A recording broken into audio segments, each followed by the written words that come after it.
Good morning, everyone, or evening, or afternoon, wherever you happen to be in the world. And welcome to the Q&A number 8. Q&A number 8, the last one of the fall mentorship program. I know a lot of you guys are staying on for the winter one, but this is the last one. Yes, so let's jump right in. Anybody's got a question, let me know, and we'll just start off the process. It's just going to be a quick little Q&A, depending on who's all with us. We've got Anthony, Richard, and Yelena so far. So, and Debbie said she's going to show up late. First off, just kind of forgive me. I've got a case of the sniffles. Not sure if it's full-blown man flu yet, but we're going to work through. We're going to soldier on.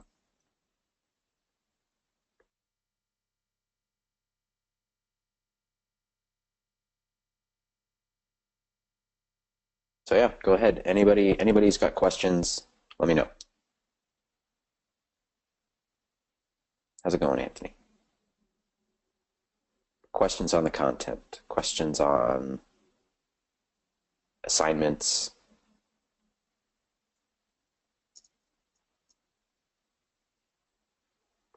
Yeah, Richard, go ahead, man.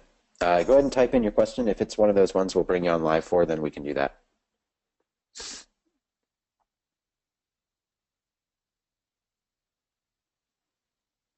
Oh, it's already an unmute question. Okay. All right, let's do this. All right, there you go, Richard. Okay, hey, can you hear me okay? Yep, I got you.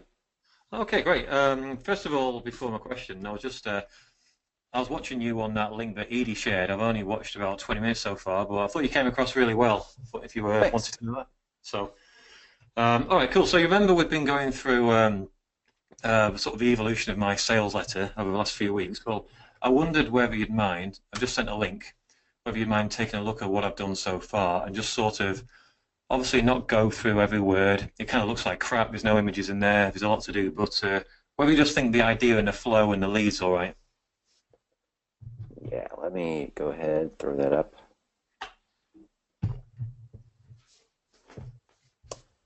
Then I'll share screen real quick.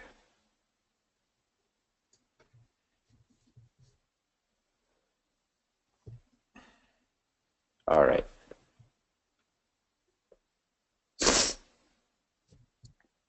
Again, sorry for the sniffles. Sorry. All right, let me pull this up here. Okay, so the legend of Big Gaz. How real men effortlessly attract and keep their ideal dream woman. Okay, interesting. For the first time ever, you can bring out the natural power from men inside you. Limitless potency of the men of power system. Okay, I don't necessarily like the word or limitless potency. Is potency a word that you found in your research to be something like a trigger word that they use, or is it just kind of a word you Um, chose to use? no, the word I really wanted was power, but then I say men of power a few words later, so potency was kind of close to that, really, I thought. Okay. Potency is one of those words that not a lot of people know the true meaning of, or kind of get. It's one of those, we call them $5 words. We call them in the United States. So I might pick something different here. Um,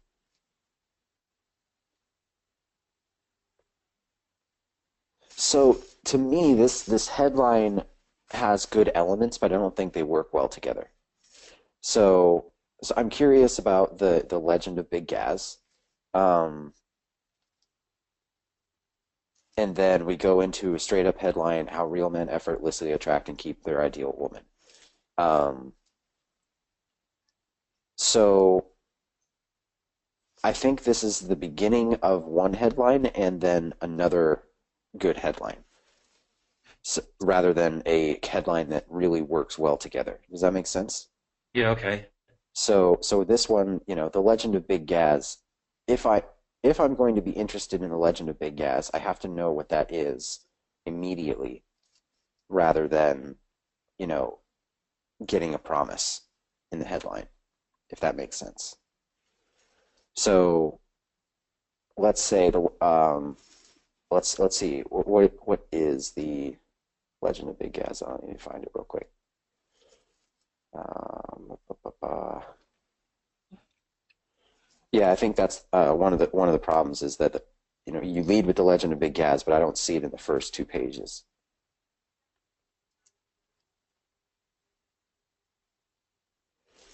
Okay.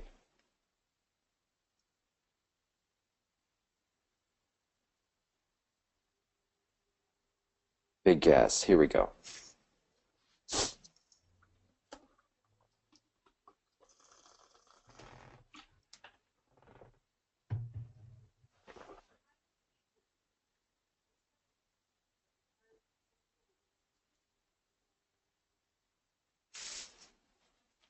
Okay.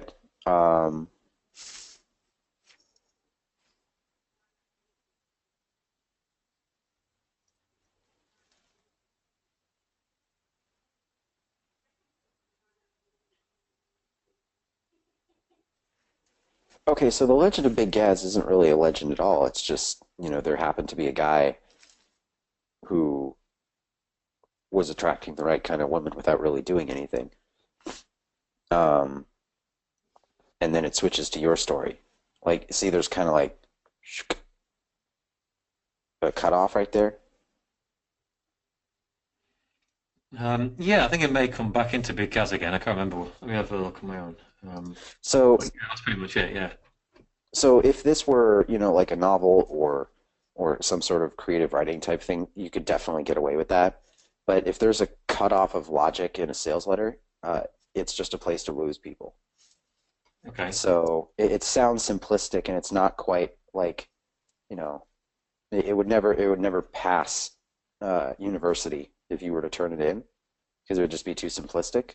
But it's required for a sales letter because it has to be this greased slide, like Gary Halbert talks about it. And I see a lot of kind of um, as far as If you scroll down, it does come back to Big Gaz. If you scroll down where it says the secret of Big Gaz.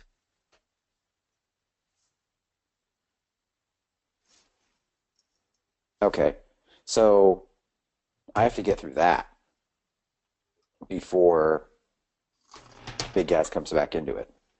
Does that make sense? Yeah. So, you know, no effort whatsoever. Went home alone again. Begrudgingly, something was going on behind the scenes. But then the next line is I started to see major success. Something was going on behind the scenes, major success, simple stroke of luck. There's no segue for this. So now I have to read an entirely new piece of copy before I get down to what I was originally curious about, which is what Big Gaz was doing. Now you could do that with a simple transition type paragraph or phrase or headline. So something like, at this point I had to grudgingly accept that something was going on behind the scenes that I was unaware of. And then this right here could say something like,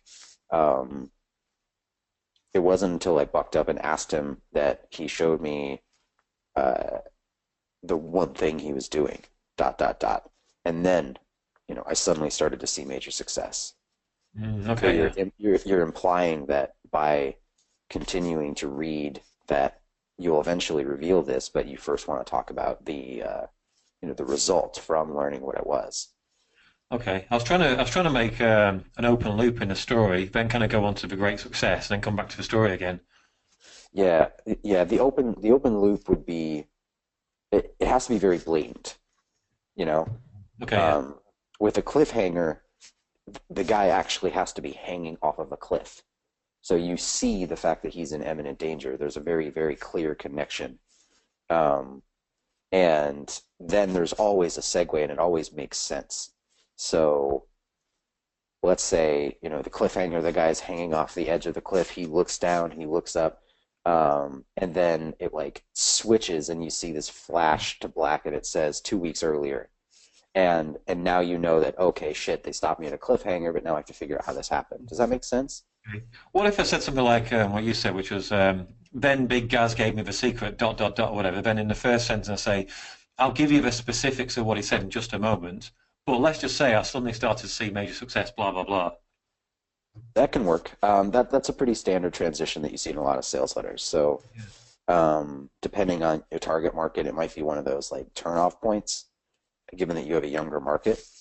But if you can say the same thing in different verbiage or for different reasons, or give us solid reasons on why you're talking about your success first, then that would make sense. Okay.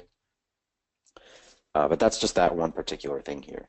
Okay. I still want to go back to this headline because,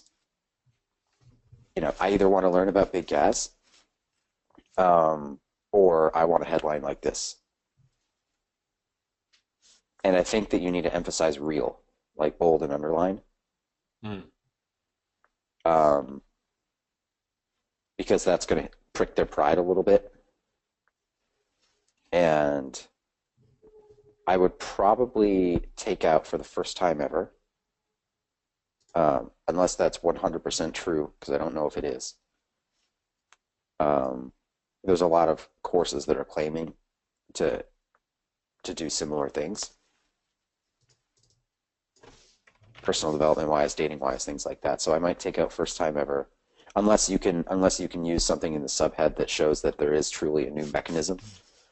And the meta-power system isn't necessarily a true mechanism yet, because that might be, what your system is, but it's not something that they immediately understand to be a new mechanism. Versus a weight loss product, somebody can immediately make the mental jump of, there's a new Amazonian herb that somebody discovered and it has fat loss properties or something like that. Like, that's something people can get immediately. But if you said, using the limitless potency of, I don't know, the ubumbu weed, then it doesn't have any context for them. Does that make sense? Yeah, totally. So, how to awaken your inner real man, make your ideal woman come to you. Just be attractive.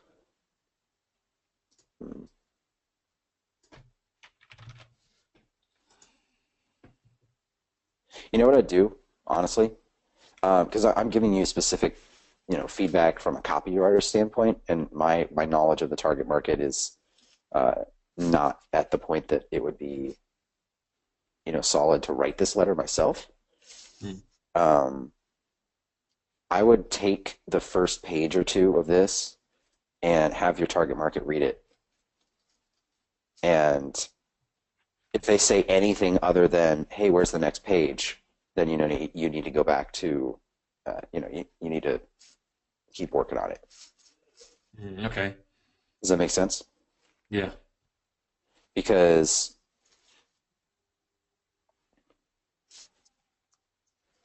let's see. Yeah, I don't think this belongs here right now. So overall, I would say I would continue to work on the headline. I would take out first time ever. I would work on your transitions. I don't think that's the only transition where it's a little bit, disjointed and breaks my flow. And then give the first page or two to your target market and see what they say.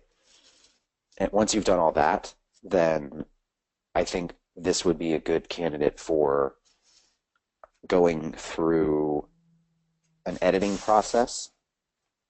And the easiest way that I can tell you to do that is to just go buy Bond Halbert's book. I think it was the Halbert Copywriting Method Part 3. Yeah.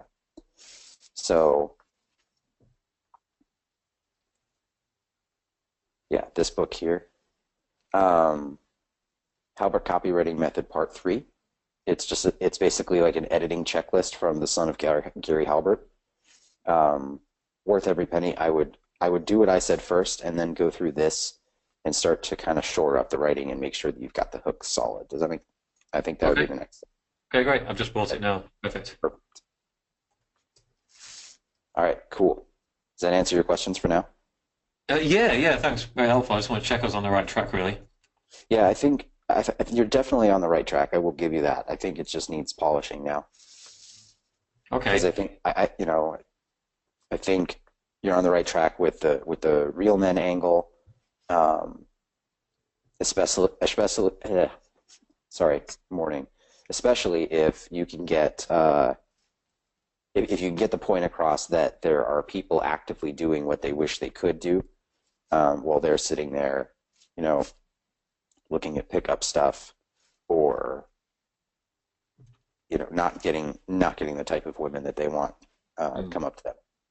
Okay. Can I also ask, if you scroll down, right, it's about three-quarters of the way down. It's one of those black and white headlines that says, "Okay, I want in. How much is this going to cost?" Mhm. I've told them the price. I've tried to frame it in such a way as like, look, this isn't some 19-year-old selling a 47-year-old ebook. Because come on, is that really going to work? I just want to Mhm. see if you think I've gone the right way about sort of framing it. Okay, let me see.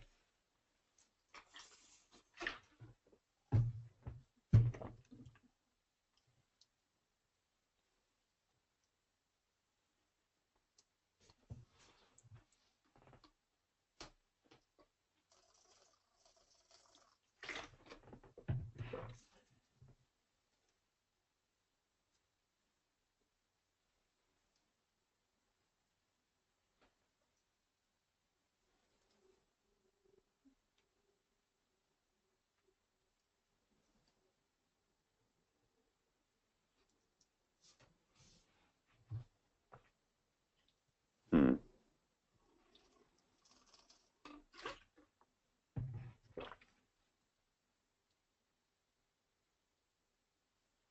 Take that out.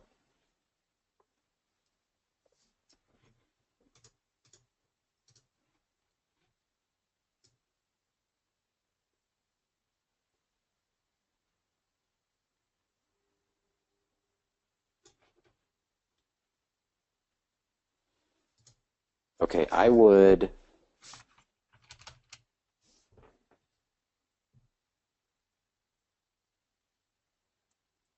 say that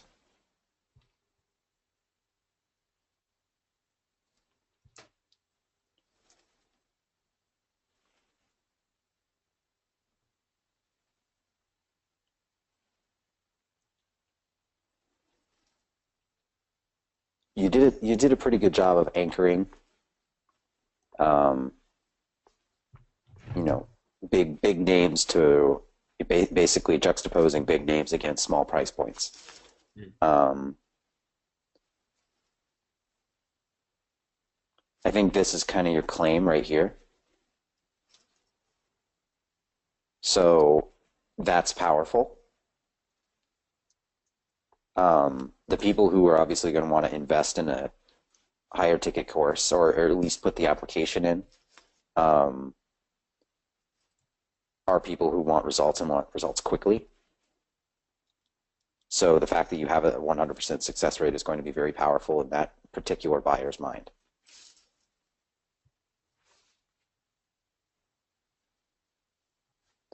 I'm just wondering, because they have to apply, and are you truly selective, or when they apply, do you typically take anyone? No, no, I'm selective. I've turned people away before. Okay. Yeah, so if that's the case, then I'm wondering if dropping the price in the letter is even, you're going to get far less applications, but those applications are probably going to be better qualified. Mm. So it's up to you. If you think that your sales skills on the phone have the power to help you convert more people than simply, the ones who are ready to hand you a check, um, but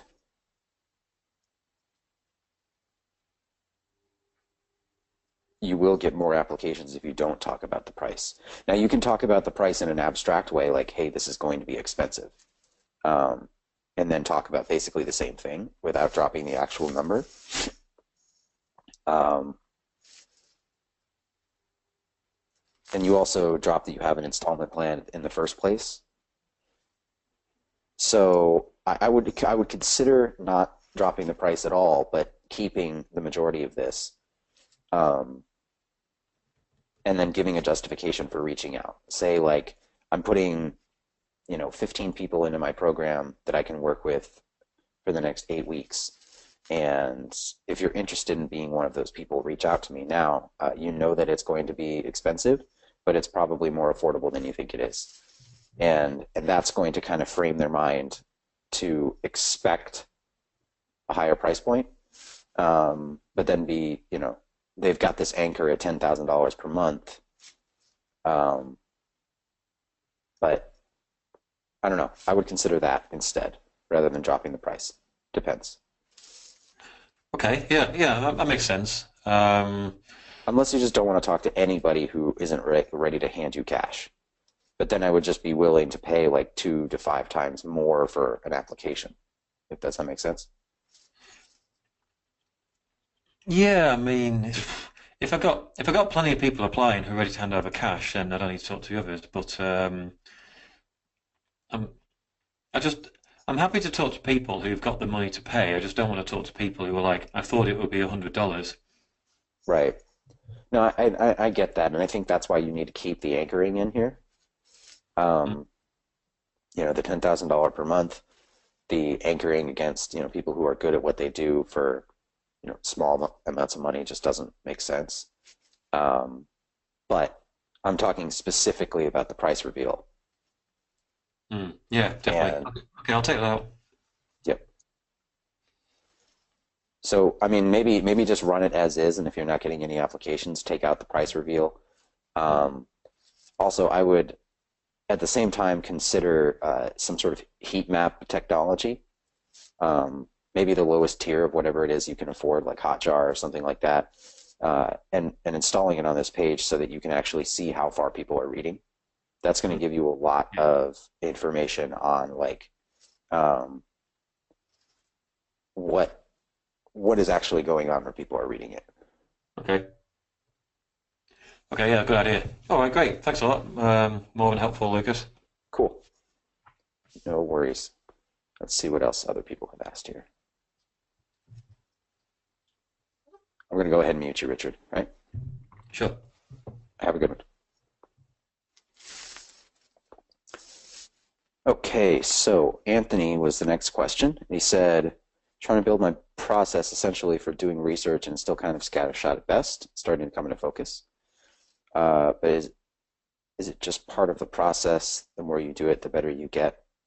Find that everyone works with the same components but goes about it in a different way.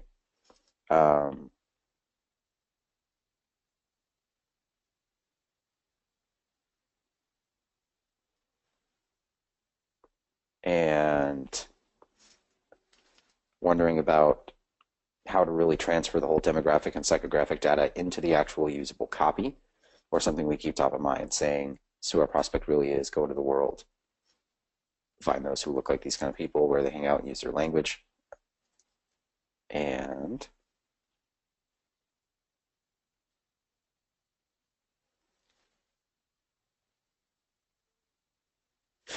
okay, so Anthony asked kind of a 3-part question. The first one is there a process to research? The second one is how to use that research and actually writing the copy. And the third part is confidence in your copy.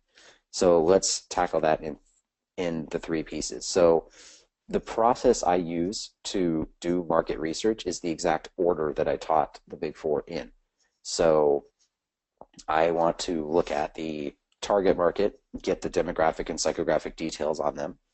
And once I've got a lot of that, as in I start seeing repetitive things, I start seeing, I can't really dredge much more data out of that area, both demographically and psychographically, then I know I've got enough. And then I move down to the primal desire, primal fear, and core needs.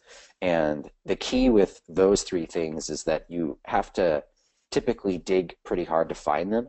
But what you want to do is continue digging to the point where you're very, very confident in what you found. So don't take the first thing that you see with the primal desire, primal fear, and core needs and go, oh, that's it, because you have to verify. If you talk to one client, you ask the 4 whys, then their why might be one particular thing, but that doesn't necessarily mean your entire target market has that particular thing. You might find out after interviewing 5 to 10 people that everybody says the same thing, but in reality, there's like 2 or 3 main reasons why people do stuff, and that's really important to get that nuance. So once you perform that research, primal desire, primal fear, core needs, by either surveying the audience or looking at the buyer data from Amazon or Alibaba or other places that show buyer data, and then really digging down and figuring out what their core needs are, either by interviewing them or looking at forums where people kind of spill their hearts out. Once you've got all that, I would be capturing this somehow, writing it down on a notepad if you're analog like I am, or putting it into a document if you're digital, and just capturing it, keeping it somewhere so that you don't have to go back and do all this stuff. Make sure to save all the links that you find so you can either cite or go find other things later. And just keep this giant pile, keep putting stuff into your pile as you do this research so that you can find it easily later. Then obviously stage 3 or part 3 is market awareness. You're going to go and kind of see how buyers or solution seekers or keywords on Google or Facebook Analytics are showing you what people are doing at the various levels of awareness. And honestly, I would, especially for your first few letters, just pick a level of awareness that you want to target for whatever reason, and then specifically research that awareness level rather than confusing yourself with all the other awareness levels, because you're not going to write a sales letter to all of them at the same time. So pick a level of awareness and then go deeply research what they are thinking, what they're doing, what they're searching for, all that kind of stuff. And once you've got that, write all that down, put it in your pile, do all that, and then go to market sophistication, where you're just going to go and look at all of the different direct and indirect competitors on what they're doing, what their ads are. Copy those down, copy those links, take screenshots, put them in your pile. Pretty soon you're going to have a pile of crap. And that pile is going to be full of all the ideas you'll ever need, all the hooks you'll ever need, angles you'll ever need, headline ideas, big ideas are buried in there somewhere. And once you've got the pile, then your job is to start sifting through it and kind of take a couple passes through that pile. The pile itself is not going to change, but you might add stuff to it. You might throw stuff out that you originally found, but then you sort of edit, quote unquote, the pile. And once basically the litmus test is confidence. And confidence comes from seeing the same thing over and over again, or noticing that there's trends and being able to pick up on those. That is the litmus test for how much research you've done and how prepared you are to write the copy for that particular demographic. And so that answers your third question, Anthony, where I typically seem more confident in the copy that I write. First off, I seem confident because I know I've done a lot of work in order to put the copy out, but every single copywriter still feels the flutters when they send something out and they go, oh man, I hope I did what I needed to do. So that's normal. That's okay. You're never going to have, I think most copywriters, even that cultivate a air of superiority, always have those feelings of, I hope that works. But when you do the work, you're much more confident in your copy that it's going to work. So the second question that you asked is like, how do you transfer all of that stuff to the copy? It depends entirely on the level of awareness, but you're going to find stuff in your research that will give you ideas for everything you need. Whether it's a big idea or even if it's a headline or a hook. Like, most of the work is done for you in the research, and then you just have to figure out how to put the thing together in a coherent way. The easiest way to do that, in my opinion, is to pretend like you're sitting down with that person and just talk to them. How do you get their attention? How do you get their interest? How do you keep their interest? How do you intrigue them enough to continue listening to you? How do you answer their objections? How do you present the solution so that they're most receptive to it? That type of personal conversation, mental exercise is going to get that great rough draft out for you. And then you can use tools like what I just shared with Richard, or any sort of editing tools or your own tools and processes to go back through the piece and really polish it, really nail it down. That's what I would do.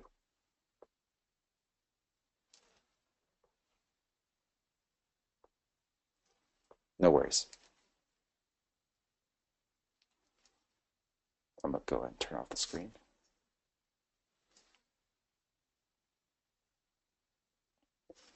That's a good process for anyone, but I do encourage you to find your own processes. I would just say go through the big four in order. It helps at each level. Not knowing your target market makes the awareness hard, and everything else. Yeah, absolutely. Do you have a question about it, Yelena, or do you want to just talk in general about it? Yelena asked a question about niching down.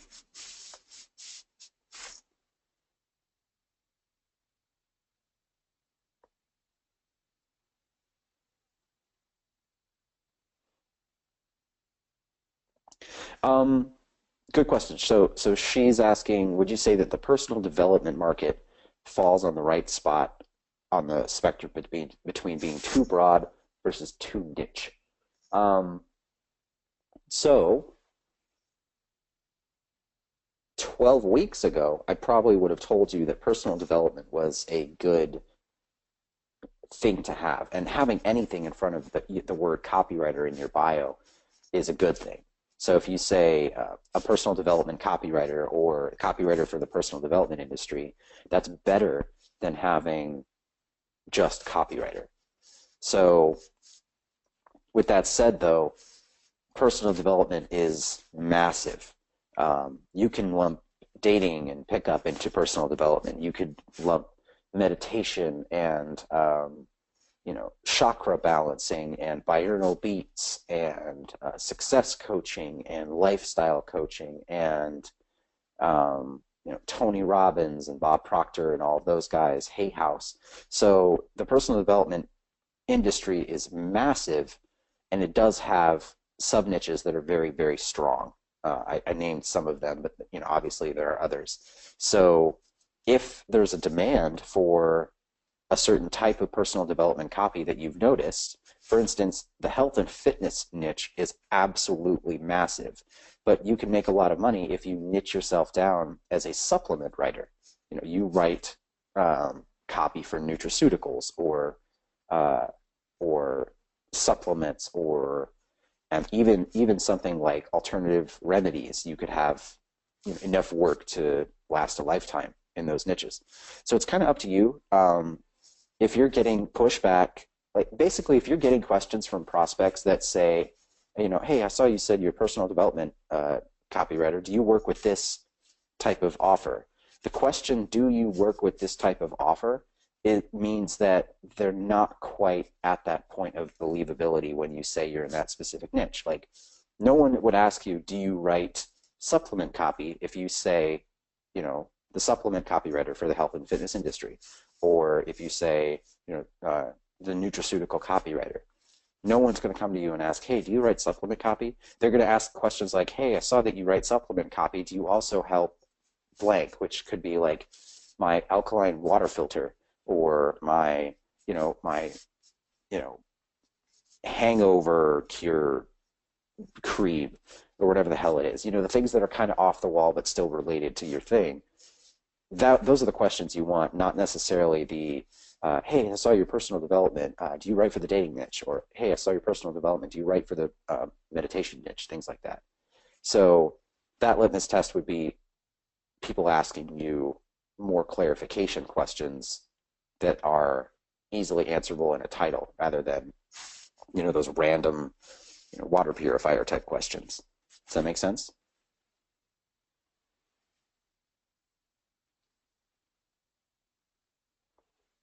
Cool. And one of the things that I heard, I think it was from Charlotte, and I haven't gone through and read that, but I think I might do that if nobody's got any questions right now. Charlotte was concerned about niching down because she didn't want to get bored. So one thing I will say about niching down is you will not, when you're niche down, do the exact same thing over and over again. if anything, doing the opposite, where you say, I'm a copywriter, and then trying to build your career like that, that's going to get you more repetitive work, because you will start to work with the same clients over and over again, and those clients sell very similar products over and over again.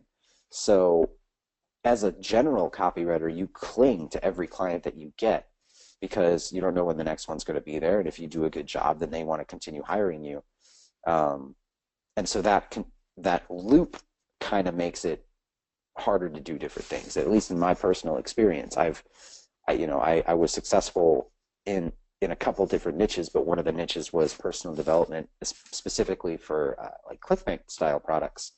And the same guys kept hiring me over and over again. And after my third or fourth chakra balancing VSL or something like that, I don't think that was the actual product, but after my third or fourth one of those, and after they had referred me to their friends who also sold meditation products or chakra balancing, I'm like, I'm making good money, but it's not something that really compels me in terms of interest. But I was just Lucas. I was not the personal development copywriter. Versus when you do get the lead gen from cold leads coming in because they've seen your title and they're like, oh, that's the person I want to work with, which can happen. Those businesses tend to be more diverse, especially if you have a slightly more broad niche to talk about. So right now I'm looking for Charlotte's post. That's why you can't see the screen, or because she was asking about business option 2, which I haven't read the lead business architect, but I will check that out. But does that make sense, Helena? Hey, Debbie.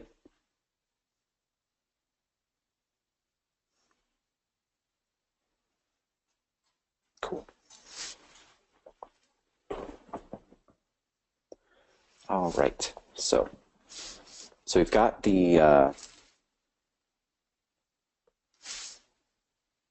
post here, and basically Charlotte says option 2 feels the right choice in reference to module 8 about niching down, because so far struggled with niching down. Okay. Just because you're struggling with something doesn't mean the alternative option is the right option. I think that creates a lot of shiny object syndrome. Although I'm not planning to be a copywriter per se, the content really does apply. Struggling with brand or self as a business consultant or coach. Okay. And because you can't typically articulate what your superpower is or what you do, there's an idea that you have to be a successful business owner to be a business consultant. I never run a business except for my contract services. Lastly, I just don't niche down in one area. I'd be so bored. Okay, so let's tackle this. There's 3 things here. First things first, I struggle with explaining what it is I do or what my superpower is. Well, that's good. Everybody does that. The reason that most people struggle is because it's not about you. And you struggle to figure out what words you need to say about yourself to make this person buy from you, when you really should be focusing your words on either telling them that you are solving a particular problem of theirs, as in, do you have a lack of leads? Do you have a lack of structure in your business that's requiring you to work 16-hour days? Do you have a model that won't scale and you're worried about stagnating? Do you have a problem with, expanding online? Do you're talking to them in the context of their problem rather than trying to talk about yourself. This is what most businesses do wrong. This is what most consultants do wrong, and coaches and experts and authors do wrong, because they're so wrapped up in what it is they do that they're not focused on what the outcome is for their client, which is all their client cares about. I mean, we hear the high-level stuff about, your client is tuned into WIIFM. What's in it for me?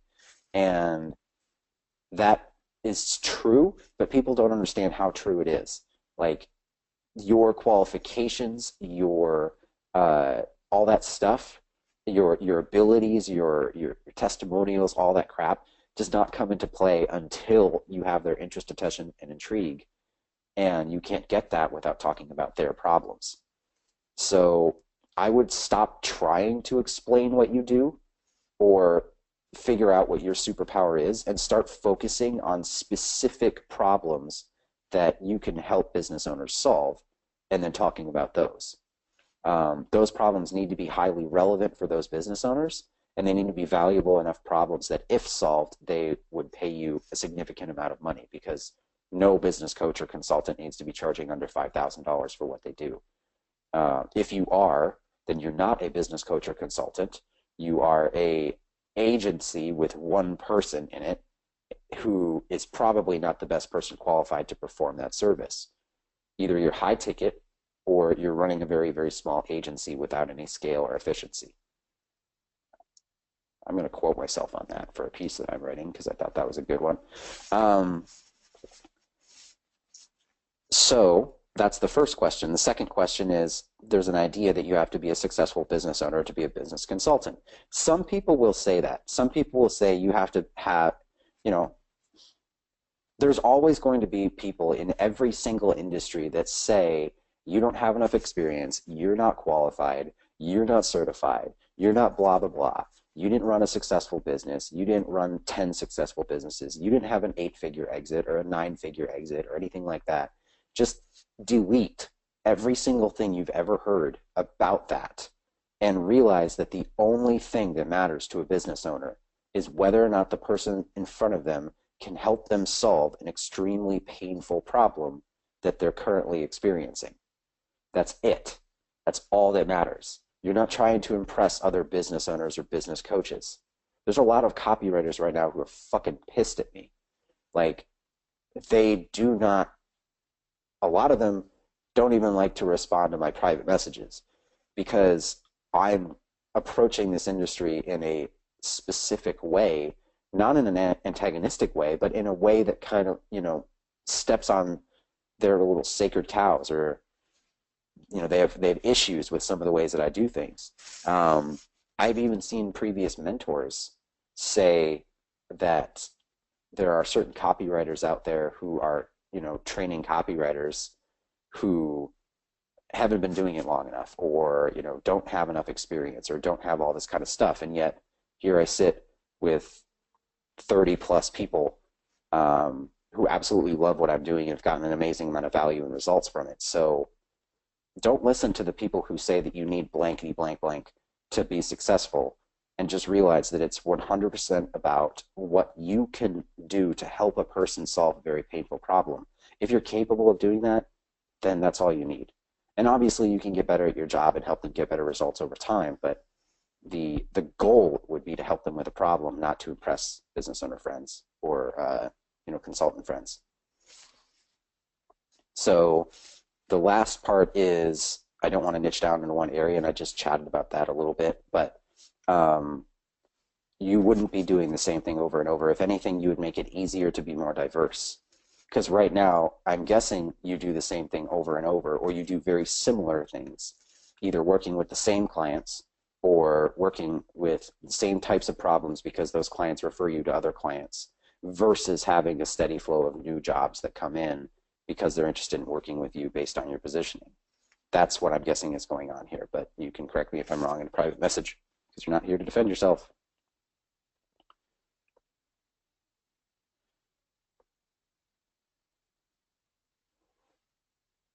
All right. So let me see. Anthony said, what niches or package I could offer. I've done a ton of email copywriting. I like the format in general. I was thinking about going with physical products as well, specializing in the fitness kind of stuff. Always had an interest. I was thinking about putting together a 30-day email sequence, a 10-day email review, follow-up sequence, and possibly even going further down, writing them some products from the package. But I haven't particularly written a lot of those kind of product descriptions before. Okay, so when you're packaging your services, email is a really easy thing, but it's also a thing that people don't value as much as sales letters or VSLs or webinars. And I think a lot of the reason that people don't go immediately into those three things is because they're not confident, or they don't feel like they could succeed at those particular things. But having taken this course, you now have the tools to succeed at whatever type of medium of copy you want to write. So don't relegate yourself just to email. And I say that because there's a lot of people out there right now trying to sell email sequences.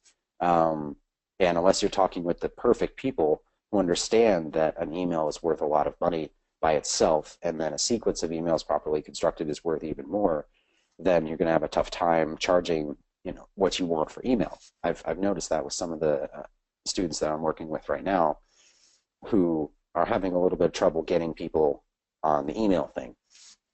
And so we're looking at alternative solutions for that. But if you can properly convince a business owner that this package of emails is the greatest thing since sliced bread, and it's one thing you can do is productize your process, where you can say, like I did with the Big Four, but with emails. So you say, I have a proprietary 7 email sequence that is, virtually guaranteed, or that is, that has shown to increase sales by 30 to 40% over the control, or over 7 random emails or something like that. Something that productizes and distinguishes your particular package offering would put you head and shoulders above everybody just saying, hey, I got a package of emails, come hire me, because everyone is saying that. You got to find a way to diversify yourself. So the next thing is, Debbie said, of some more info on the 5th phase. For instance, I have one client in dating to marry, as I mentioned. I also have a client in the weight loss niche who is totally saturated. And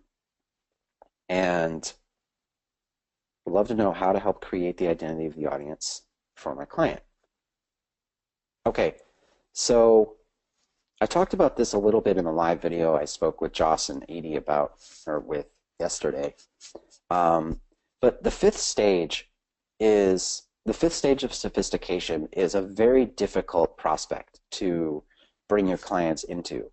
So depending on, to give you context, Debbie, there are agencies out there that sell multi-million-dollar rebranding packages for these companies. And on top of that, that's just fees. It's not something, there's additional costs to that. So those are obviously for big brands. I'm talking like Cadillac just rebranded, and Chrysler just rebranded. Those are 2 car companies. There's other brands that McDonald's is rebranding. The idea that the 5th stage is conquerable easily, I think is just starting with the wrong expectation. So what might be, I can give you particular ways that I might do it in their specific industry, because they don't have to compete the way that McDonald's does. But without knowing really, really deeply what is going on in that marketplace and what the true core desires are, then I would have a tough time just providing you with the right information to go forward. In order to, in general, create the identity of the audience, you have to intimately understand what their primal desire is, how they're currently getting it, and how they would prefer to get it if someone were to show them the better way. And something that can also validate a lot of what they personally feel is best about themselves, or that they want other people to perceive is best about themselves. There's a lot of perception, a lot of identity associated with it, and to understand that, you have to dig super, super, super deep. And then you basically have to make the use of the product or service that you're selling contingent upon that identity. So there's a very real effect that human beings get from other human beings when they step out of a Lamborghini in front of those other human beings in a very well tailored, well put together suit that has a brand, attached to it. There's a very real and tangible effect that has. So if your brand can also give them that real and tangible effect of association of the identity that they want, then you're winning the 5th phase. But without that, it falls short. It's something that a lot of people have tried to do branding wise and just didn't make it, or in a niche that doesn't lend itself to the same type of techniques as like a luxury product. for instance, getting to be the fifth stage market leader, identity-based brand for cloud computing is not going to look anything like Louis Vuitton or Mercedes. But the concepts of conquering the brand, basically their fifth stage at cloud computing is nobody ever got fired for buying IBM. Like that is a really big, powerful positioning and identity statement saying that, look, there's all these other solutions, and then there's the only one that is tried and true forever, and that's IBM. That's the type of power that fifth stage branding has. But it's nothing like Louis Vuitton or Mercedes or Bentley or anything like that. So for your client, she has a product and a service in dating to marry. The goal would be to look at every single one of her direct competitors, see what they're doing wrong, and then look deeply at the brand that your client is building and say, okay, what is the type of woman that my clients want to be? What is the type of wife, or, and we're going past the idea of finding the ideal husband. We're going deeper into by getting coaching or buying a product from this person in order to achieve this outcome, what identity do they assume? As it is right now, they're buying a product to help them solve a problem, but that just identifies them as a person with a problem and potentially now a solution that they purchased. Versus a brand would be, I bought this product and I went through it, now I am this. For fitness, you can kind of like label it if they get a great result and now they have a killer body. And in business, you can point to a specific result.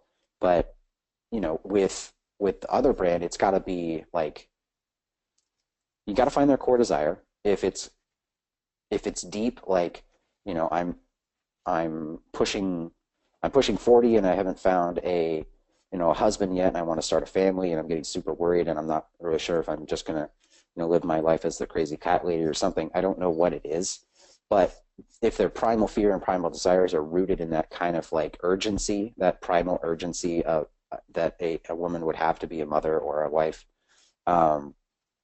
that is going to be wrapped around some sort of identity of what they have for perfection for them, or for something that they want to achieve eventually.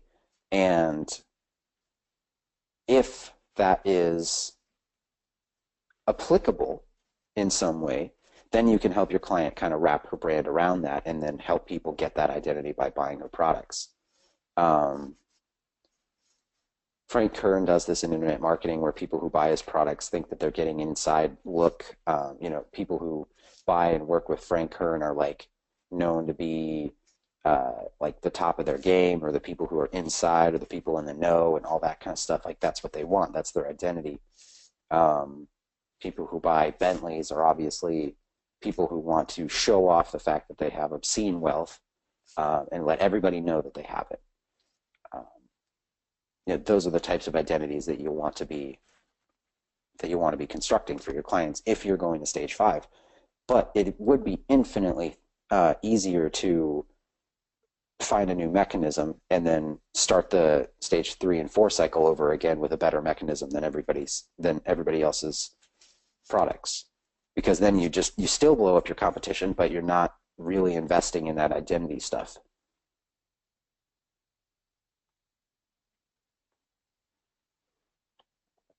All right, Richard updated his headline. Let's see what we got.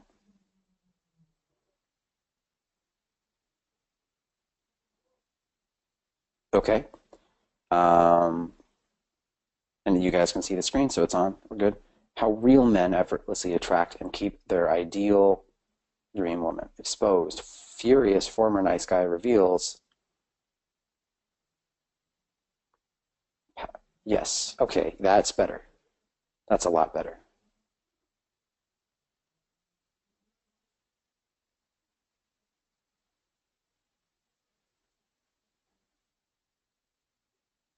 Okay.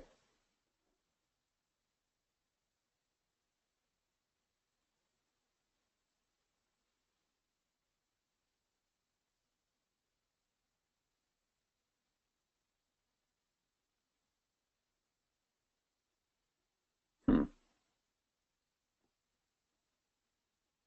All right, looks like you rearrange things, but I definitely like the headline a lot better. So that works. All right, Yelena has a question.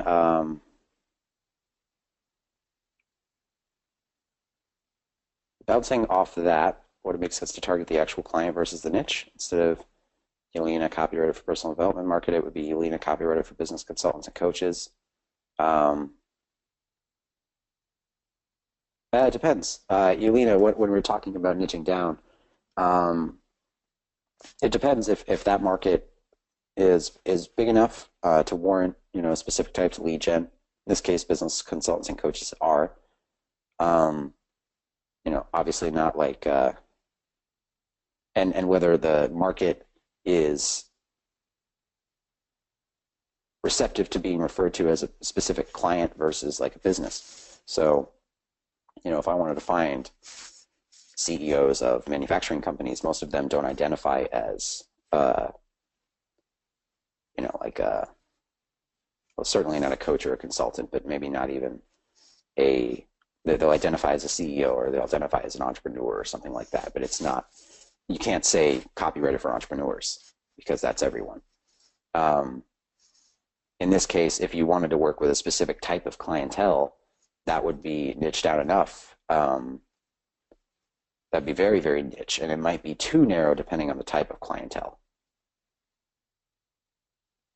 If you go with industry, it's about the type of industry that you're attracting. So if a person would identify themselves as being a part of the supplement industry or having a company that sells supplements, then they would respond to supplements versus a person who considers himself to be a business consultant probably wouldn't respond to like copy that says I'm a direct response copywriter for agencies, even though their models are very similar. Business consultants are basically small agencies where they're providing services, and they wouldn't respond to that. So you'd have to find the thing that they would actually respond to and then make sure that those are people that you want to work with. Does that make sense?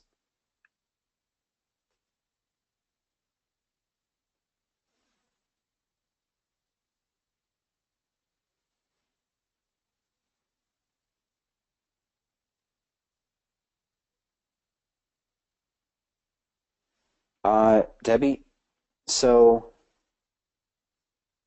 in this specific situation, um,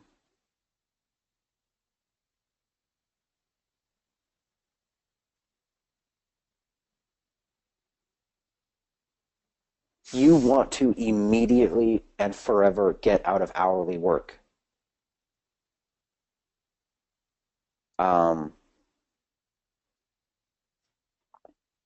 Even if he comes to you and he says, hey, I've got more work for you, now you've just established that your work is worth $70 an hour, and that's all you're going to get.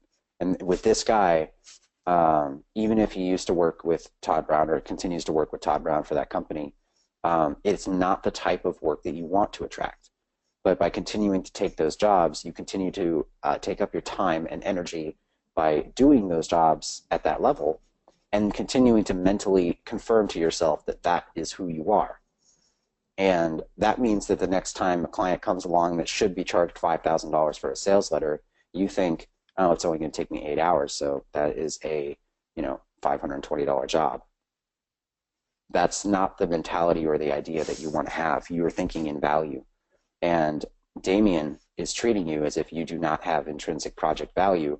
He's treating you as a provider who has a specific skill that he's willing to pay a certain amount of dollars per hour for. That is absolutely not the positioning you want.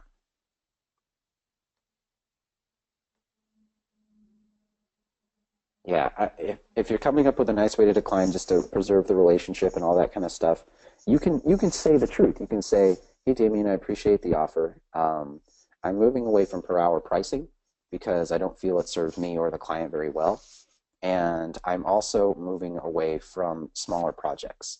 I feel that my skills are much better used by all of my clients when I'm involved with projects that produce results and projects that are copywriting projects and marketing projects and things like that.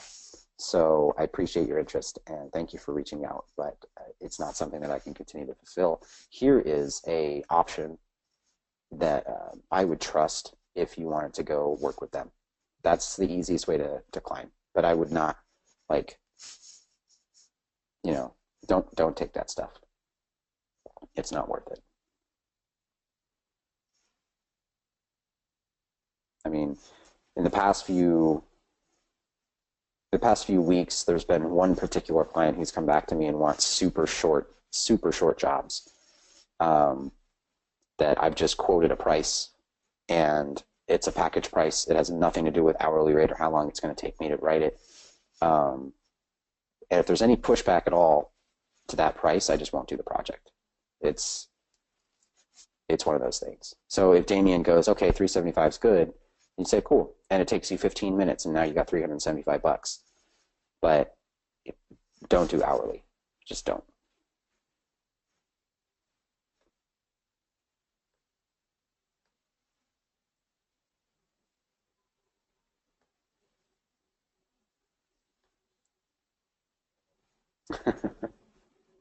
I get it. Okay. So we are at 9:03 Pacific, 10 Mountain, whatever time for everyone. Richard's across the pond. It's late for him. So any other questions for me? This is the last Q&A for the fall. Everybody is clearly invited to the winter one. Please ask any questions related to any content during the winter one. You don't have to hold back just because these guys are going through a new iteration. If there are no further questions, that will be it. Thank you for an awesome 8 weeks. I look forward to seeing most of you in the winter program. And if not, if you choose that, if you think that this was good, this was enough, I really, really hope you got a ton of value from this. I hope that it's the best copywriting course you ever took. I'm trying to make it as good as possible. If you haven't already filled out that course form thing, or what we can improve upon, please do that. I'll pin it again. And this is for recording people and everybody on live. I really, really appreciate your time, your attention, your trust, your work. I mean, everybody put in an obscene amount of work for this mentorship, and it's extremely, it makes me really happy to see. So thank you all for your extreme hard work, and thank you all for being very enthusiastic and always involved. It really makes it valuable and rewarding to teach you guys. But with that said, thank you again. I will still be in the Facebook group. There's no brand new Facebook group for this new winter stuff, so you'll be seeing other people entering over the next few days. And yeah, look forward to chatting with you guys. I'm always open. If you choose not to do the winter program, but you need a quick question or you want to chat via private message and just let me know how life is going, please do so. And it was an honor to be your instructor for this 8 weeks, and I hope to continue working with many of you in the future. Have a great one, guys.